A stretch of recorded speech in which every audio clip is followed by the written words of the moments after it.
Okay, let us now look at some examples from example 8. we did example 7. For example 8, right, it is basically the use of partial fractions. But in the case of 8 part 1, in the case of 8 part 1, right, you just need to express this as a partial fractions. So from this step to this step, it is actually something you learned in the earlier year. So once you have actually expressed this as a partial fractions, then you can integrate them individually. Likewise for 8 part 2 is also using partial fractions. So from this line, right, if you were to break it up into partial fractions, it will look like this. Right, you can check the arithmetic to see that you can break it up into partial fraction like this. Just that for the integration of this fraction, right, what I did was I saw this as 2x over x squared plus 1 as one fraction, which when integrated will give me this fella. And then 2 over x squared plus 1 when integrated is 2 tangent inverse x. So this one is broken down into two integration. 2x over x squared plus 1 is this. 2 over x squared plus 1 is this. Then integrating this one is just minus ln of this. Then for the third part 3 in question 8, right? Once again, you can break this up into partial fractions. If you break this up into partial fractions, it will look like this, this, and this. Integrating them individually, I'll get this. Now let's look at example number 9.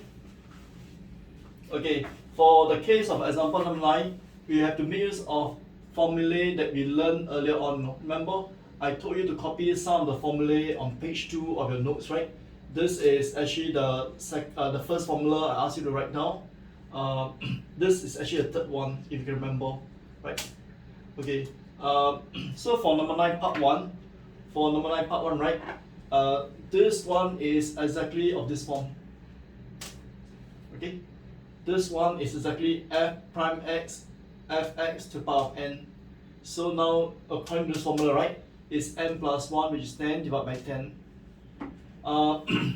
For the 9 part 2, right, you want to rewrite this thing as this manner, so that you find that in this manner, this one look like this.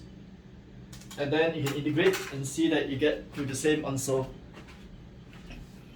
For 9 part 3, I have written down the formula by the side. Would you try? By erase the board.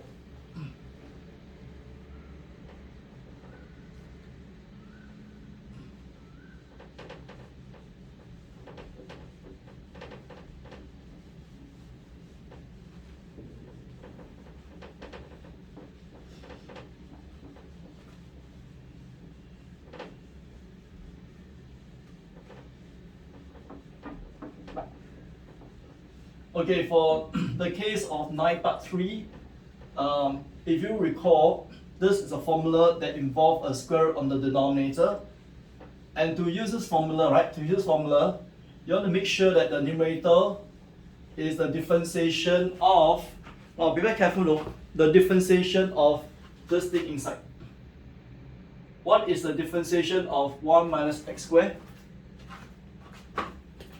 How do you differentiate 1 minus x squared?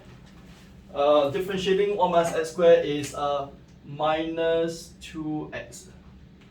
So because I have a minus 2 here, I need a minus half on the outside. So let me see, you can, okay.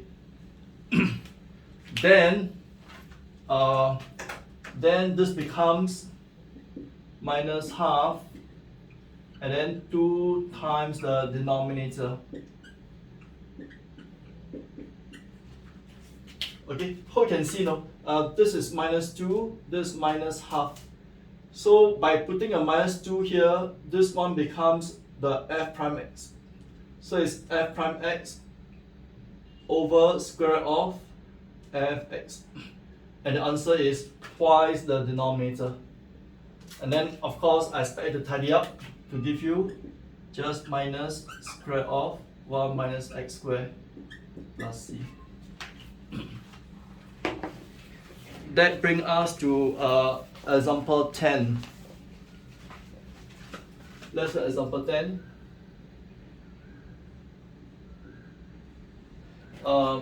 You have the integration of x over square root of 6x minus x squared.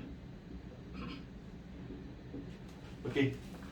For this question, right? For this question, what you want to notice is this one is quite close to this, quite similar. I said that if I were to differentiate the denominator, the inside of the denominator, right, I will have 6 minus 2x. So it's not quite like it. So when that happens, right, you find that such a question will require my formula 3 and formula 6. If you refer back to the list that I wrote down for you at the start. So you need a combination of 3 and 6. So let's make sure you have formula 3 appearing first. Let's make formula 3 appear first. To have formula 3, I will need on the numerator, right? On the numerator, I will need 6 minus 2x. But originally it was x. So what I need is I need a minus half outside. This minus half goes with a minus 2, will give you back x. Minus half with a 6 gives you a minus 3, but there wasn't minus 3 at the start, so I need to actually plus back 3 copies of the same thing. And now what happened is, on the denominator, I want to actually complete square this thing inside. If you complete square for this fella, it becomes... Okay, check my completing the square. But if you complete square correctly, you should get this. Then this gives you twice the denominator. And then this one is formula 6, the sine inverse.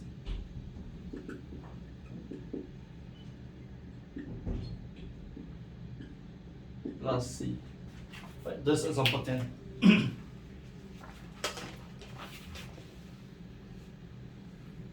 Of course, you can tidy up one more line.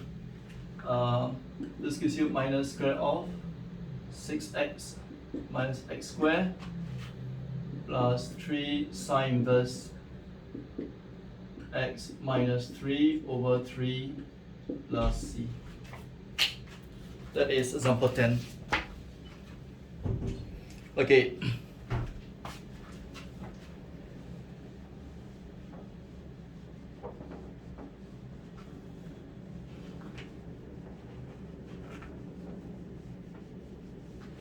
Okay, once we are done with example 10, we want to turn on the next page. In the next page, we want to focus on integration involving trigonal functions. Okay.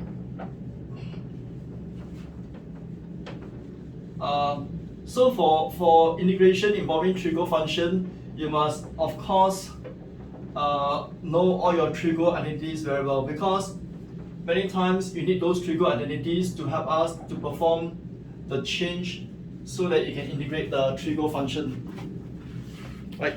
So on the notes, right, I think it's page 10 or page 11, right? There's a list of trigonal identities that you want to actually recall. And I'll show you how to use some of these identities in the following examples. Like example 11.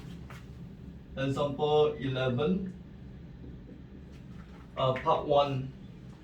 Part 1.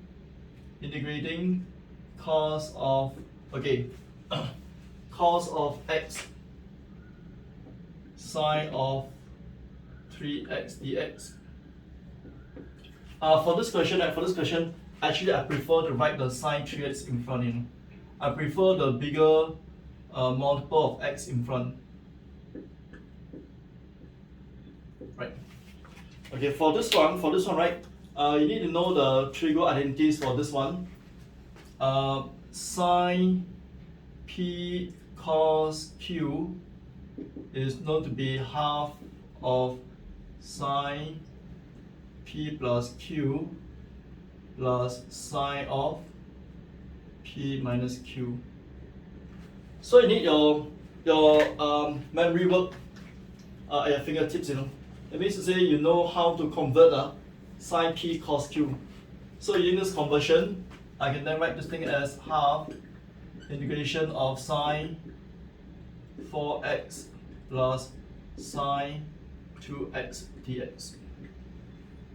And then this gives you half minus cos 4x over 4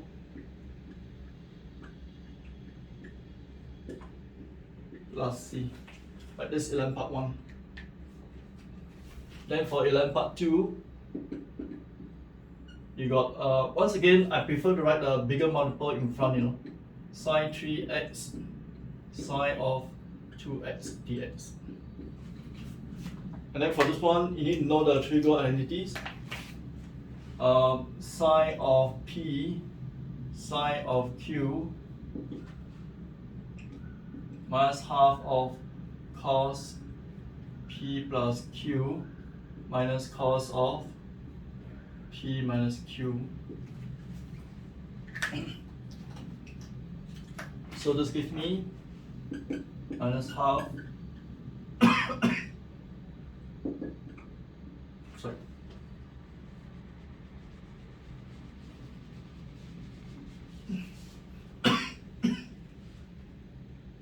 cos of 5x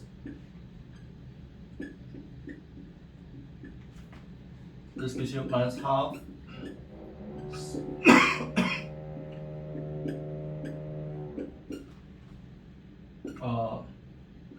sine x plus.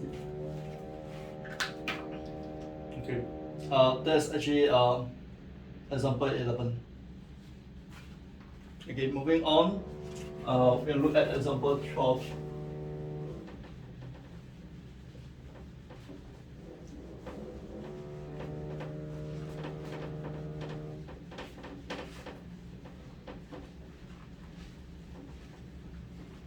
Okay, for example 12, right? Example 12, it involves higher power of trigonal. For higher power of trigonal, okay, like sine cube. How do you integrate sine cube? Okay, to integrate sine cube, right? You have to be very creative, you know. You need to know that there is actually a trick to integrate sine cube. Okay.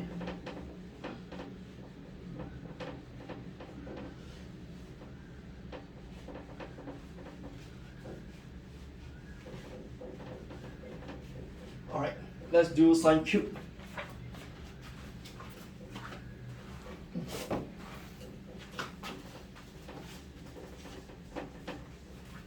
Okay, for sine cube, example 12. Part 1, sine cube.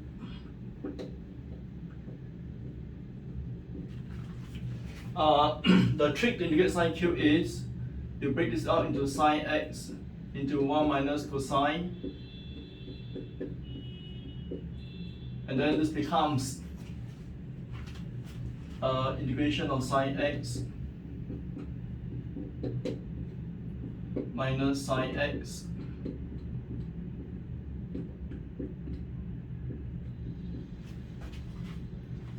then you integrate individually.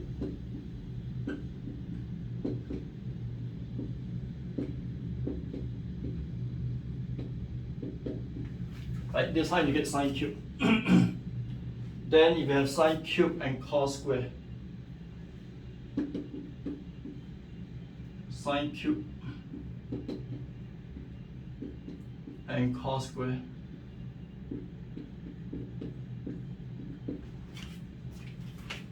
Cos square. So for this one, the same thing goes now.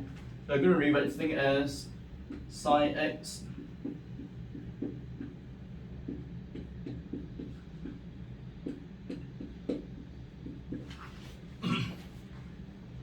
And then we can rewrite this thing as integration of sine x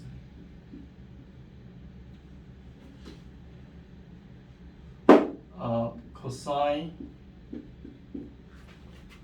minus sine x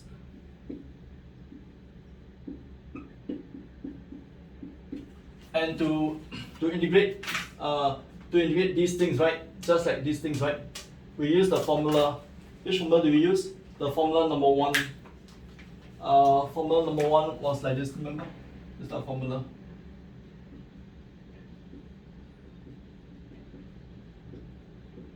Okay, this is formula number one.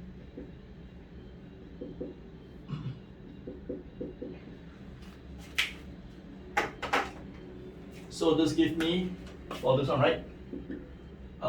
Minus cos cube x over 3, and this one is cos 5x over 5 plus c.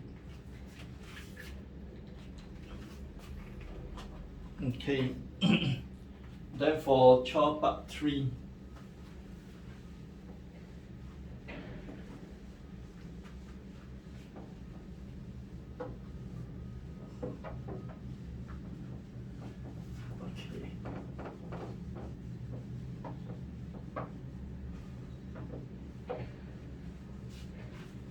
let's do 12 part 3.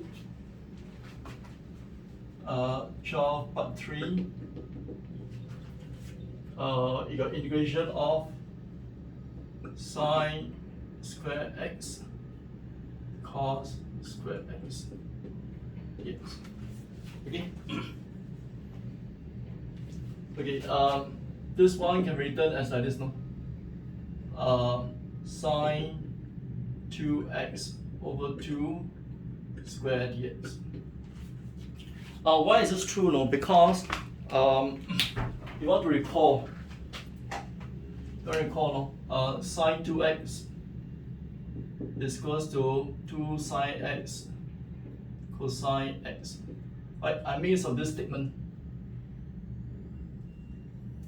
This statement would therefore mean say that sine x, right, sine x cos x is equals to half of sine 2x. So I've changed it into this form, and then I intend to actually integrate from there. How do you integrate from here? If you were to do your square, you're going to get sine square 2x on the numerator and 1/4 on the denominator. Right? But how do we integrate sine square? How do we integrate sine square? So when you tidy up this one, this gives you 1/4 integrating sine square 2x dx. We can't integrate sine square throughout. Whenever you come across sine square, you must always do a change. This can be changed into half into 1 minus cos 4x. Using the double angle formula that we know of, then this gives me 1 over 8 x minus sine 4x over 4 plus c. Right, that's actually example 12 part 3.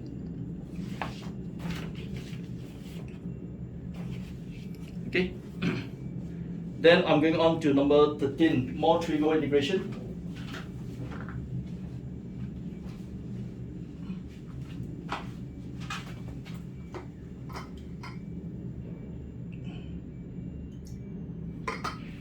Okay.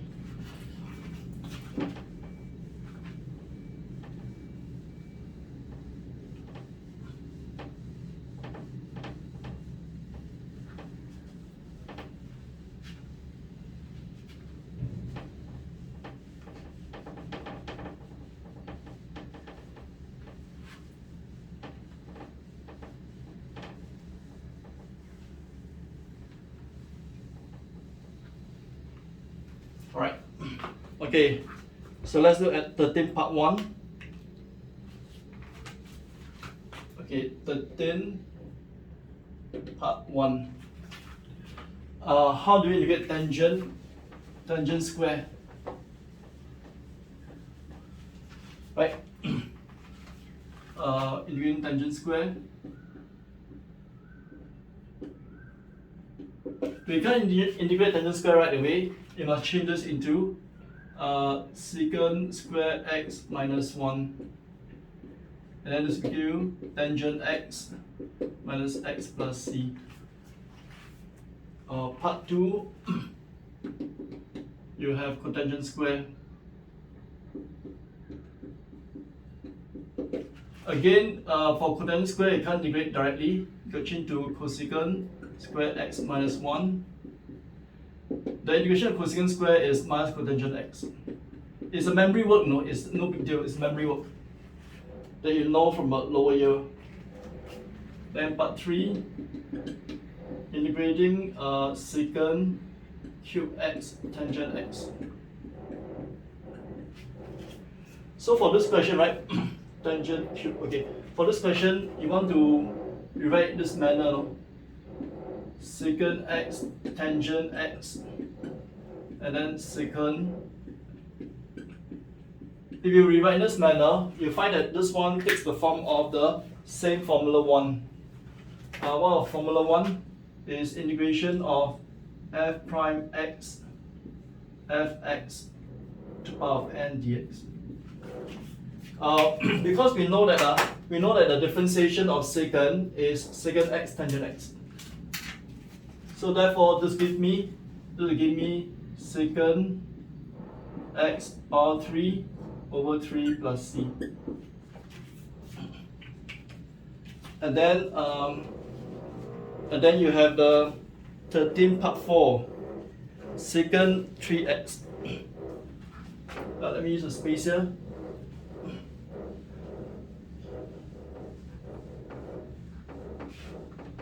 Okay. Now 13 part 4 integrating secant 3x. For this one, right, you have to rely on a formula, no? There's a formula for integrating secant. Integrating secant x is known to be this.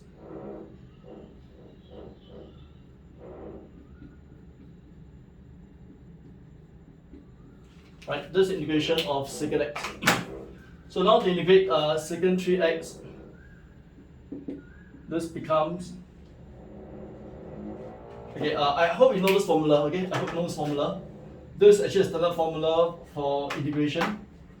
So this becomes, therefore, ln of secant 3x plus tangent 3x over 3 plus c.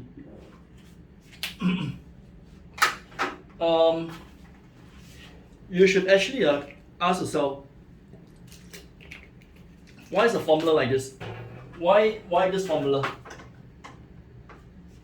How do you actually arrive at this formula? So maybe it's good to say a bit about this formula. The way to integrate this is like that. To integrate secant x dx, right? Is to integrate as like this: secant x.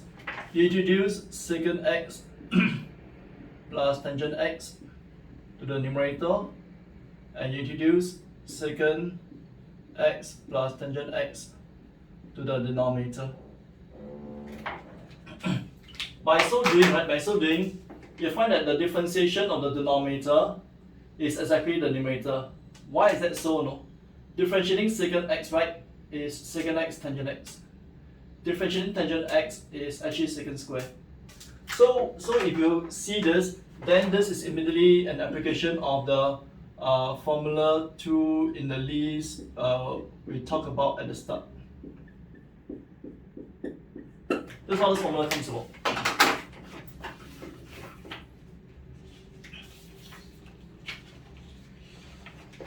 Okay, that's up to question 13. Okay, we'll probably stop here. We'll continue another occasion. Alright.